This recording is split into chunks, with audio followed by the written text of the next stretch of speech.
तो इस बीच पोस्टर को लेकर घमासान छिड़ गया है। कांग्रेस लगातार सरकार से सवाल कर रही है ऑपरेशन सिंदूर को लेकर। तो वहीं अब बीजेपी द्वारा भी तस्वीर ये जारी कर दी गई है। इसमें आसिम मुनीर के साथ राहुल गांधी का चेहरा जोड़ दिया गया है और बीजेपी ने सुबह ही इसे ट्वीट करना शुरू कर दिया था।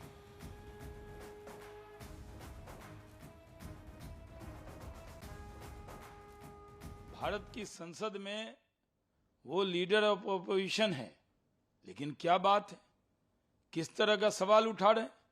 ऑपरेशन सिंदूर पर दो शब्द उन्होंने बधाई के नहीं कहे हैं। सेना के पराक्रम पर, सेना के शौर्य पर दो शब्द उनको बधाई नहीं दी, लेकिन वो ऐसे सवाल उठा रहे हैं जो पाकिस्तान उठा रहा है। वो भारत की सेना के पक्ष में खड़े होंगे या पाकिस्तान के झूठे दावे के पक्ष में खड़े होंगे। जिस तरह का सवाल उन्होंने उठाया है वही सवाल पाकिस्तान उठा रहा है, उसी तरह की बात पाकिस्तान कर रहा है। ये बहुत दुर्भाग्यपूर्ण है। और बीजेपी के इस पोस्टर पर अब कांग्रेस ने करारा प्रहार किया है। कांग्रेस ये कह रही है कि पोस्टर के खिलाफ वो लीगल एक्शन लेंगे।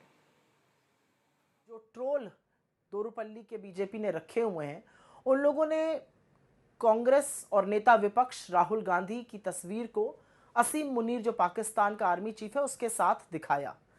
ये राहुल गांधी की तौहीन नहीं है, ये असल में बीजेपी का असली चाल चरित्र और चेहरा दिखाता है। यही इनका सियाह इतिहास है, इनके पुरखों की पाकिस्तान परस्ती है।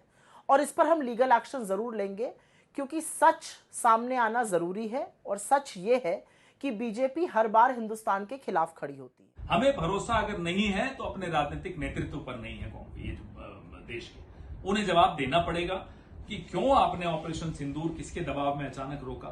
क्यों एस जयशंकर कहते हैं कि उन्होंने at the start of the operation Pakistan को बता दिया था। पाकिस्तान को बता दिया तो शायद हाफिज सईद, अजहर मसूद और पहलगाम के आतंकी इसी वजह से बच निकले। आप पाकिस्तान को बता सकते हैं, पुंछ के नागरिकों को नहीं बता सकते, वो भी बच जाते। हम सरकार से सवाल पूछेंगे कि फौज को आपने अचानक किस दबाव में आकर रोका। फौज बहुत कुछ हासिल कर सकती थी, आपने रोका। और डोनाल्ड ट्रंप 7 बार बोल रहे हैं कि उन्होंने मध्यस्थता करके रुकवाया, उन्होंने सीज फायर करवाया, उन्होंने ट्रेड रोकने की धमकी देकर ऑपरेशन सिंदूर रुकवाया। क्या सिंदूर का सौदा होने देंगे हम? और सवाल नहीं पूछेंगे हम अपने राजनीतिक नेतृत्व से, सरकार से सवाल पूछेंगे। ಮೋದಿ ಅವರು 17ನೇ ತಾರೀಕು ಕಾಶ್ಮೀರಕ್ಕೆ ಹೋಗೋರಿದ್ರು, ಆದ್ರೆ 17ನೇ ತಾರೀಕು ಕಾಶ್ಮೀರಕ್ಕೆ ನೀವು ಹೋಗಬೇಡಿ ಅಂತ ಹೇಳಿ ಅವರ ಬೆವುಗಾರಿಕೆ ಅಲ್ಲಿರ್ತಕ್ಕಂಥ ಇಂಟೆಲಿಜೆನ್ಸ್ ಅವರಿಗೆ ಹೇಳಿದ್ರು, ನೀವು ಹೋಗಬೇಡಿ, ಪಾಕಿಸ್ತಾನದಲ್ಲಿ ಇದು ಕಾಶ್ಮೀರ್ನಲ್ಲಿ ಗಲಾಟೆ ಆಗ್ತದೆ, ಅದಕ್ಕಾಗಿ ದಯವಿಟ್ಟು ನೀವು ಕ್ಯಾನ್ಸಲ್ ಮಾಡಿ ಅಂತ ಹೇಳಿ ಅಲ್ಲಿ ಕ್ಯಾನ್ಸಲ್ ಮಾಡಿಸಿದ್ರು. ಇದು ನಿಮಗೆ ಗೊತ್ತಿದ್ದಾಗ 17ನೇ ತಾರೀಕು ನೀವು ಕಾಶ್ಮೀರಕ್ಕೆ ಹೋಗ್ತಕ್ಕಂಥ ಪ್ರೋಗ್ರಾಮವನ್ನ ಕ್ಯಾನ್ಸಲ್ ಮಾಡುವಾಗ ನೀವು ಯಾಕೆ ಈ ಟೂರಿಸ್ಟ್ ಅನ್ನ ಪೊಲೀಸರ ಮುಖಾಂತರ ಯಾಕೆ ಹೇಳಲಿಲ್ಲ? ನೀವು ಹೋಗ್ಬೇಡಿ, ಅಲ್ಲಿ ತೊಂದರೆ ಇದೆ ಅನ್ನತಕ್ಕಂಥ ಮಾತು ನೀವು ಹೇಳಲಿಲ್ಲ. ಹೇಳಿದ್ರೆ 26 ಪ್ರಾಣಗಳನ್ನ ಉಳಿತೀವು ಮತ್ತು ನಮ್ಮ ಈಗೇನು ನಾವು ಹೆಚ್ಚು ಕಡಿಮೆ ಚುಟ್ಪುಟ ಯುದ್ಧಗಳು ನಡೆದಿವೆ ಅಥವಾ ನಮ್ಮ ಪಾಕಿಸ್ತಾನ ವಿರುದ್ಧ ನಾವೇನು ಘರ್ಷಣೆ ಮಾಡ್ತಾ ಇದ್ದೇವೆ, ಪಾಕಿಸ್ತಾನ ಕೆಲಸ ಅಂತೂ ಯಾವಾಗಲೂ ಬರೇ ನಮ್ಮ ಭಾರತ ದೇಶ ಮೇಲೆ ಗೂಬಿ ಕೂಡಿಸ್ತಕ್ಕಂಥದ್ದು. ಅವ್ರಿಗೆ ಶಕ್ತಿ ಇಲ್ಲ, ಶಕ್ತಿಹೀನರು. ಇವತ್ತು ಚೈನಾದಿಂದ ಸಪೋರ್ಟ್ ತಗೊಂಡು ಅವರು ನಮ್ಮ ಮೇಲೆ ದಾಳಿ ಮಾಡತಕ್ಕಂತ ಪ್ರಯತ್ನವನ್ನ ಮಾಡಿದ್ದಾರೆ. तो ऑपरेशन सिंदूर को यहाँ पर खड़गे एक छुटपुट वॉर बता रहे थे। खड़गे को बीजेपी के नेता कैलाश विजयवर्गीय ने किस तरीके से जवाब दिया है, सुनिए।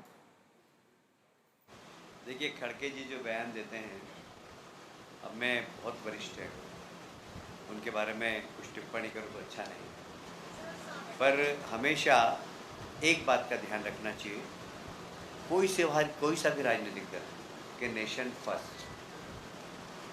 दुर्भाग्य से लोग ऐसे विषयों पर देश के अंदर राजनीति कर रहे हैं जिस पे नहीं होना चाहिए। मुझे याद आता है अटल बिहारी वाजपेयी को कल शरद पवार जी ने भी अपने भाषण में कहा कि जब